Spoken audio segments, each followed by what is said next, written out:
Hey everyone, welcome back. For those of you who are new here, my name is Brittany. I'm a health coach and nutritionist. My channel is all about helping people with IBS and digestive issues reduce their symptoms and improve their lives.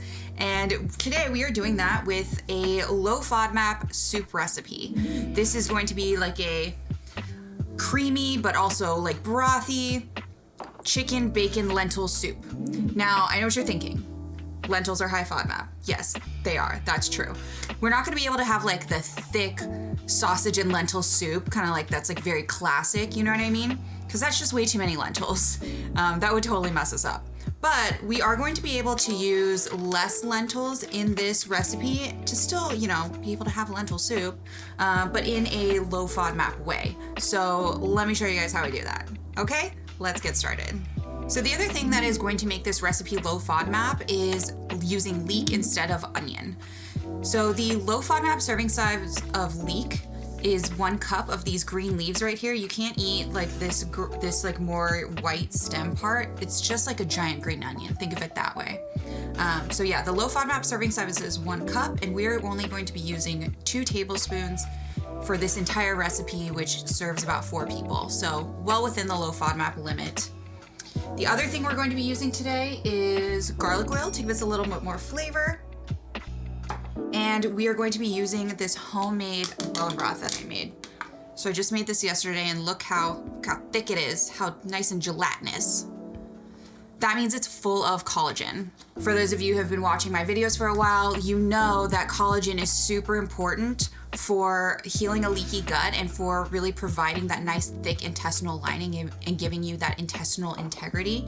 But if you don't have any homemade bone broth, what you can do is you can use water, and you can use this Fody chicken soup base to flavor it. And this Vital Proteins collagen gelatin, I really like this. This is what gives the like thickness, and that's what's going to help like repair your gut lining. So I really like this stuff. I will link it below for you guys if you would like. I don't have a link for the Fody soup base, but you can just go to their website. I'll link that down below, but I don't get anything for that. Again, this video is not sponsored, but I do like these products and I want to share them with you guys. I think that is all I want to mention. So let's just get chopping. Okay, so I'm going to start by cutting off the ends here. And then I want to have like a small dice for these carrots. So what I'm going to do is I'm going to cut off this part because it's like a much smaller size than these ones, and it needs to be cut like differently so that they all end up the same size. So I'm just going to cut this part in half and then just kind of cut it like this. For these larger pieces, so I'm going to cut it in half first like this, and then I'm going to cut it in thirds, which is going to give us nice bite-sized pieces. Once we turn it sideways, give it a dice like this. I feel like in the lentil soups that I've had here, well, I don't know how they serve lentil soup like in other countries, but here in the States, I feel like it usually comes with very small pieces of carrot in there. Since we're cutting this up so small, it's actually gonna cook a lot quicker once we get it into the pot to cook up our soup. Oh my God, I just made a mess.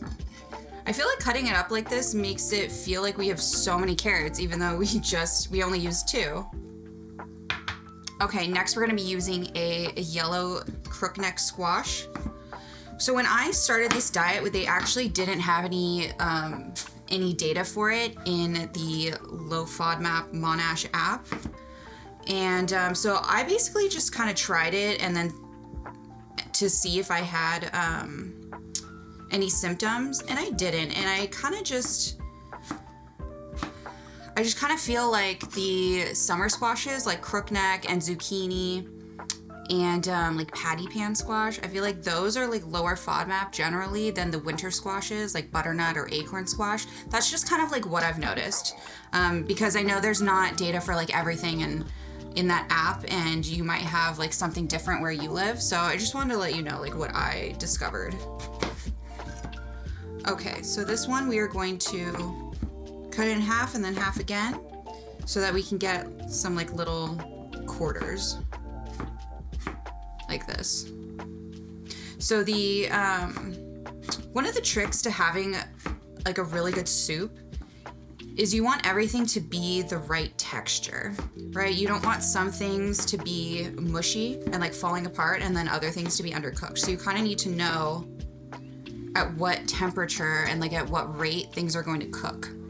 So carrots, since they are much more fibrous and dense, they take a lot longer to cook than the squash, right? So these squash, they barely just have to hit the pan and just like caramelize on one side. Well, not like caramelize, but like brown on one side, and then we're good and we can just add the water and they'll finish cooking in the broth. But yeah, that's why I tend to cut them this size, because anything smaller I feel like will just like disintegrate in the soup, and you don't want that. Now for our leek. So I feel like we really only need like this much, but I just wanted to tell you guys, like, when you get down to like this part of your leek, see how it's like less dark green in the middle, and then you kind of have like this part? This part will mess you up. It has for me. So I would just be careful of this part. Just use like the outside leaves. I'm gonna give these a quick rinse because leeks can be very dirty.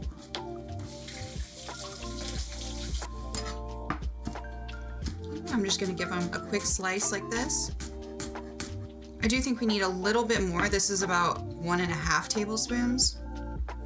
So I just take a little bit more off of here. And then I'm gonna toss some dill into this soup just because I love fresh dill. They had it at the store and it's just like so beautiful. And as soon as the weather gets like really hot here, there's not gonna be any more dill in the grocery store. So I'm really trying to enjoy this as long as I can. But if you don't have dill, you can use parsley. That's what I would recommend. We are gonna be using tarragon to flavor this soup.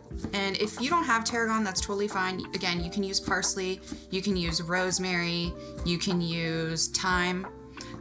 All of those flavors will go really well with this soup. Oh, I just love the way fresh dill smells. So next we're going to cut up our meat. I'm gonna use 4 pieces of bacon and 2 chicken thighs. So I really like this recipe for when, you know, like 4 pieces of bacon, like I suppose you could cook that for breakfast, but I just feel like we typically eat more bacon than that. But yeah, it's like when you have an open package of bacon, you just have like a few pieces left. It's perfect to throw it in soup for some flavor. And it's okay if this extra dill gets on the bacon because it's just extra flavor. So I'm just slicing it really quick. Okay, set those aside. And then last we have 2 chicken thighs here. All right, so first I'm gonna pat these dry just so they're easier to handle. It will also give us like a nicer brown on them when we get them into the pan. And I would say this is about a pound, maybe like 1.2 pounds. That's the other great thing about soup is it's a good way to really like stretch the meat that you have, right? Because if I was just to feed somebody like chicken and rice with sauce, I would need 4 pieces of chicken, but I'm gonna get 4 servings out of just 2 pieces of chicken and a few pieces of bacon. So we're just gonna cut these in like medium-sized chunks. You could trim off this extra fat if you want, but I like it. I think it adds more flavor. Well, it definitely adds more flavor. It's not an opinion. Yeah, just be careful when you're cutting raw chicken. I don't know, sometimes it's really easy for the knife to slip because it's just like such an unwieldy texture, and you wanna make sure you have a sharp knife. All right, I think that's everything, so let's go over to the stovetop and cook it up. Now we've got a large Dutch oven here, which is a thick, like enameled cast iron pan. I like using these for soup because they retain a lot of heat once you get them preheated. So we're gonna do that now. I'm gonna turn this on high on a large burner, and I'm going to add a teaspoon of butter. So I'm just adding this because we are going to add our bacon in there to start cooking and get it like crispy before we add the water. And a little bit of butter is just gonna help it to not stick to the bottom of the pan. Okay, we'll just give that a couple minutes to heat up a little bit more before we add the bacon. Okay, you see how the butter is starting to like simmer? That's what we want. So add our bacon. I'm just gonna kind of break this up a little bit so that we get more surface area and we get more browning happening. Okay, so now that we've got these mostly separated, we are just going to leave these to cook for, okay, I'm just gonna take this piece out. I don't know why, this piece looks like a weird color, it's like freaking me out.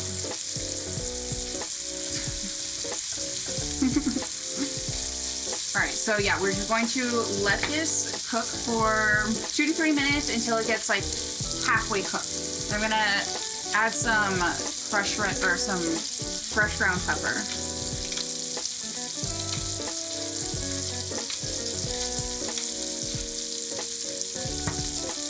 Adding the pepper now is going to help to season the fat that we're gonna cook the rest of our vegetables in. I'm gonna turn the heat down just a little bit. So it's on like medium-high now.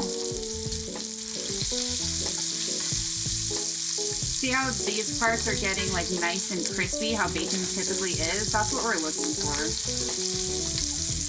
We're just trying to get some texture on there before we add the water and it becomes soup. Like once we add water, this is not gonna crisp up anymore.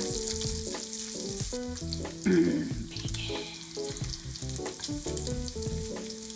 Okay, we're just gonna let this go maybe like 30 more seconds before we add the carrot.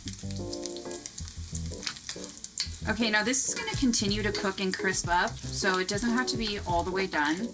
We're just gonna push this over to the side. We're gonna add the carrots. We're gonna add about a half a teaspoon of salt.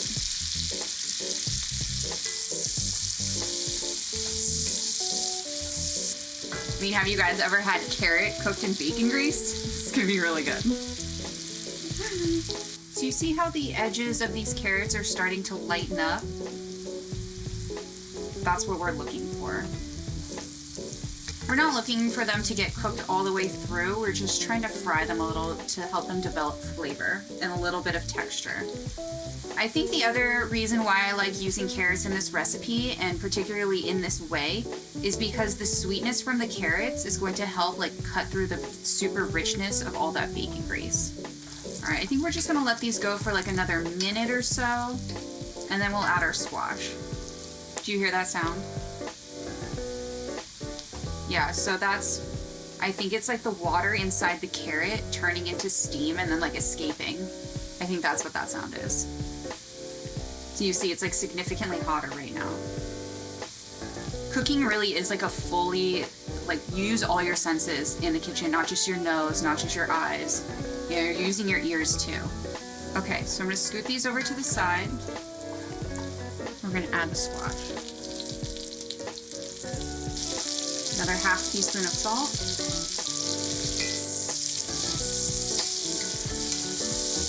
I get that coated, and then flatten it out and just let it brown. So that's how we're gonna get nice color on this squash. We need to just like leave it alone and let it cook. I do think there might be a little bit too much fat in here to get these to brown properly.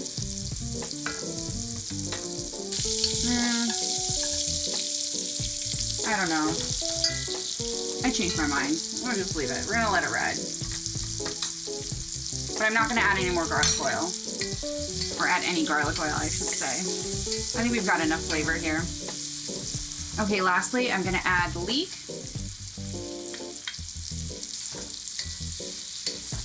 We don't wanna cook our squash too much, because like I always say, it's gonna cook mostly in the water and we don't want it to fall apart. See how this leek is getting nice and dark green? Just a little bit of heat really just like releases the flavor and the color and all the nutrients. Okay, now we're gonna scoot this to the side again. We're gonna add our chicken.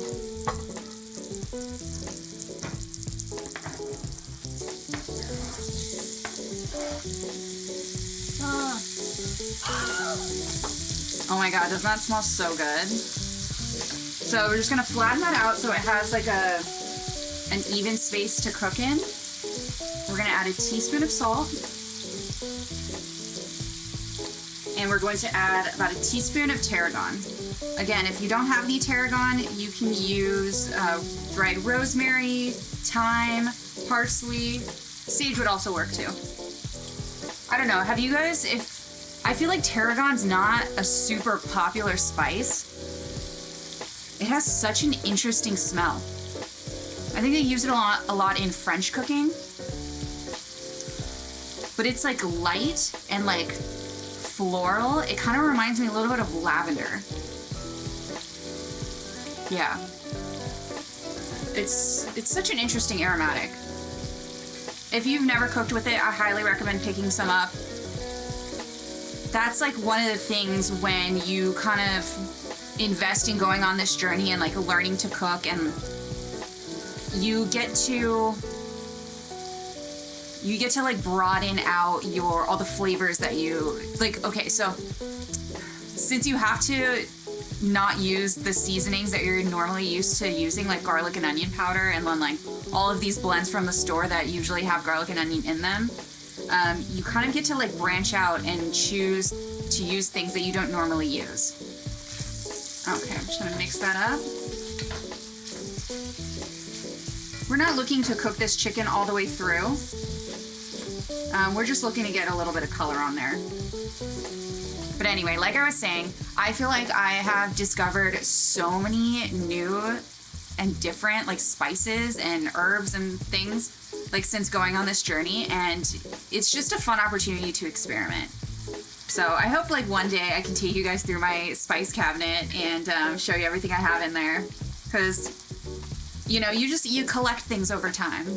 Okay, this is cooked enough for me, so I'm just gonna mix everything together. And see how we've got this beautiful fond down at the bottom? We're gonna add our liquid and make sure to release this fond because this is all flavor. Okay, so this is 4 cups of stock right here. I'm not gonna use all of it because I feel like that would be like a little too intense. So I'm gonna be doing half stock and half water. So I'm gonna do about 2.5 cups of stock and 2.5 cups of water. So thick. Oh yeah. A little bit more. Okay. So yeah, you just kind of run you can kind of see if I go. The liquid helps to release the fond from the bottom of the pan.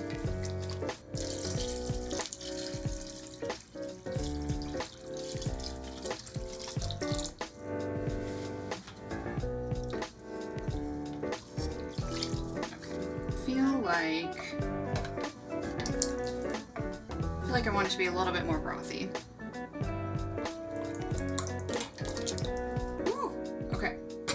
So we ended up using 4 cups of water and 3 cups of broth.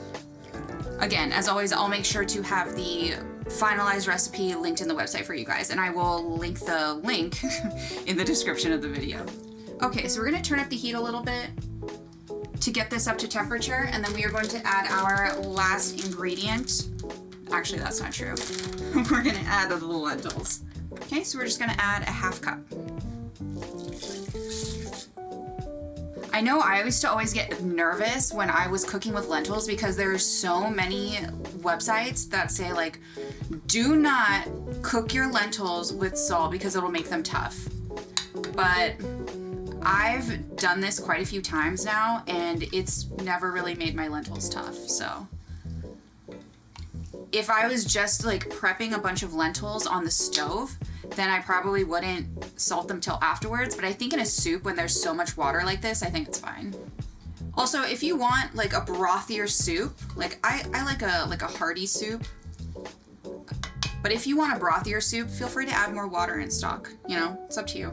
You just want to make sure that you have enough salt in there. So let me go and taste to see if we need to add any more salt. I think it'll probably be salted enough, but always gotta taste.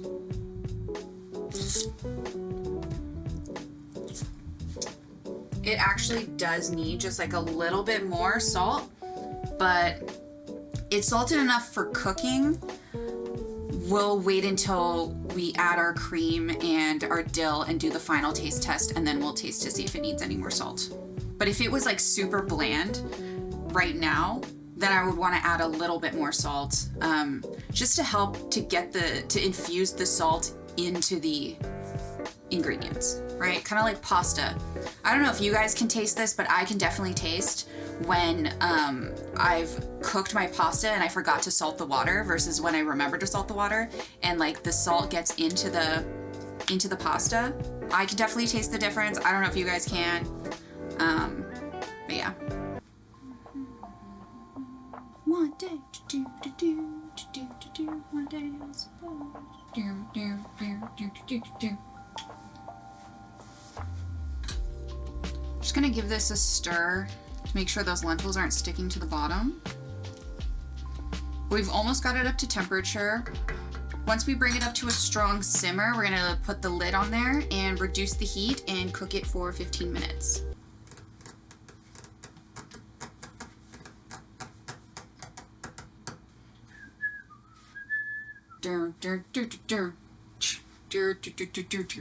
My God, simmer! Okay, this sounds like it's simmering now. Yeah, there we go. Okay, so I'm gonna give it one last stir. And I'm going to turn the heat down to like a medium low. Or like low, yeah. Not all the way low, but low.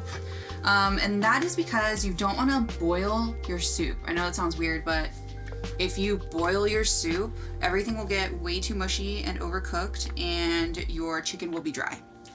Which is weird, I know, because it's cooking in liquid, but just trust me. All right, so we're gonna let this cook for 15 minutes, and we're gonna come back and we're gonna check to see if the lentils are done. All right, guys, it has been 15 minutes.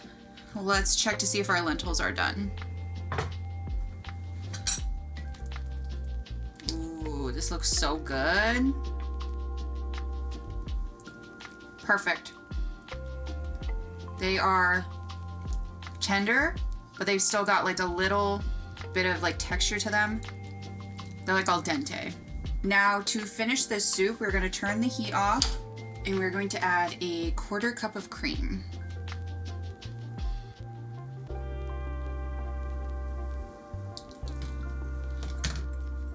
If you want to keep this dairy-free, you totally can. You don't have to add the cream, and you don't have to use butter either. You can just use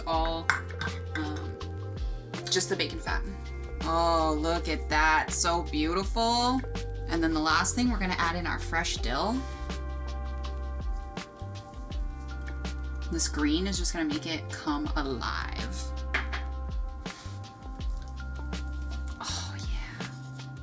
This is definitely like a spring soup.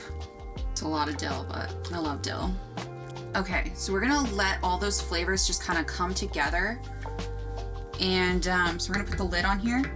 And then we've got one more thing to do before we taste our soup for salt and before we serve it up and we're finished. The last thing we're gonna do is we're gonna make some soup croutons. Now, I'm so excited about this because this is the perfect thing to do with your ends of bread, because like, I don't know, you don't always want to make like a sandwich out of it or eat it, right? What do you do with them? Soup croutons. I just baked up this loaf yesterday.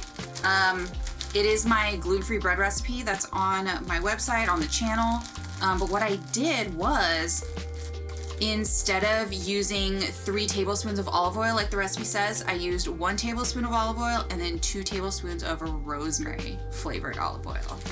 And I added some dried rosemary, so I'm really excited to try it. So I'm just gonna take this piece of bread and I'm gonna cut it into thirds this way.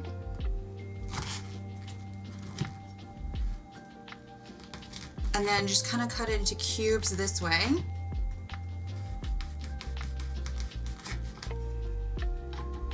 And then I'm just gonna turn this on.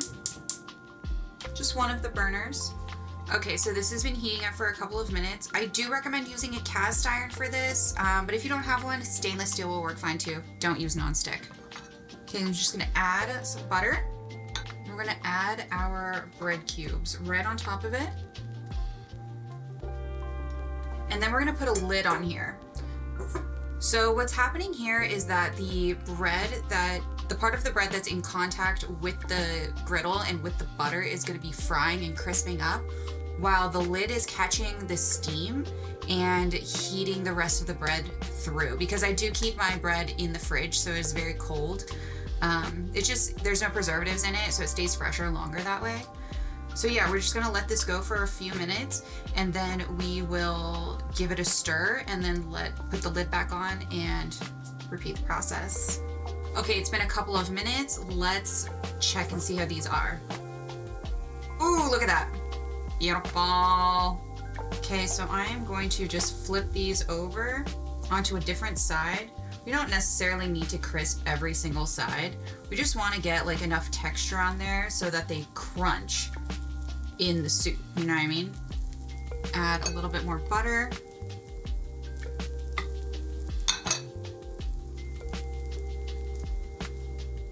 Just right in the middle. I feel like I need a little bit more over here.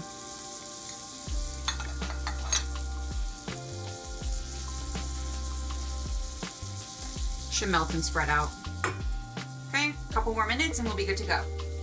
While that's finishing up, let's take this lid off here and give our soup one last taste for salt now that it's not like so hot and I'm not gonna burn my mouth. Oh, it's still pretty hot. Oh my God, it's so good. I think it needs just like,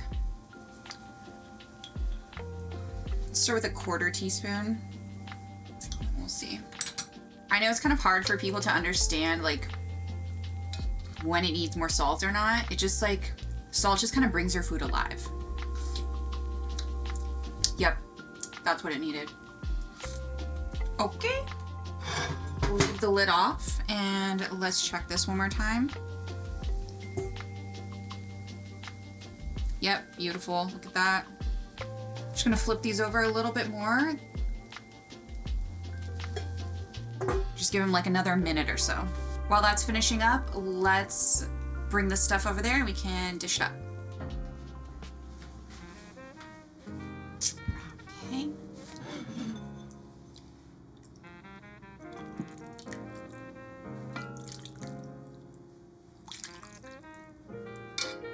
Looks so good.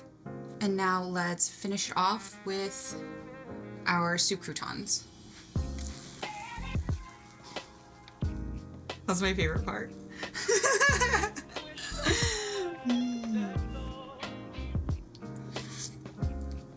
Oh, so good. It's like brothy, but it's like a little creamy too. It's kind of giving like Zuppa Toscana vibes, you know? Especially with the bacon in there. Oh my God. Seriously, if you guys have never made soup croutons, please, please do it. Like, oh, it's so good. It's so easy. It just takes like one extra little step. And I suppose you could use store-bought gluten-free bread too, but yeah. You get that crunch. Exactly what I wanted. All right, let's try to get some of these lentils. So good. They, like I said, they're tender, but they still have like texture. Like they haven't turned to mush. Like they still have like integrity. Like they're still lentils. I think the carrots this size are perfect. And our squash is still intact also. And the tarragon like really gives it something a little extra, I feel like. It's such like a light and delicate flavor. I think it pairs really well with dill. And like I said, it would go really well with like parsley, rosemary, sage, thyme. So yeah, I really hope you guys try this recipe. It's super good. This will probably be my last soup recipe for a while because it's about to get really hot here in Southern California. Thank you guys so much for watching. I hope you try it. I hope you like it. And like this video and share it with somebody who always has digestive issues. And I will see you guys next time.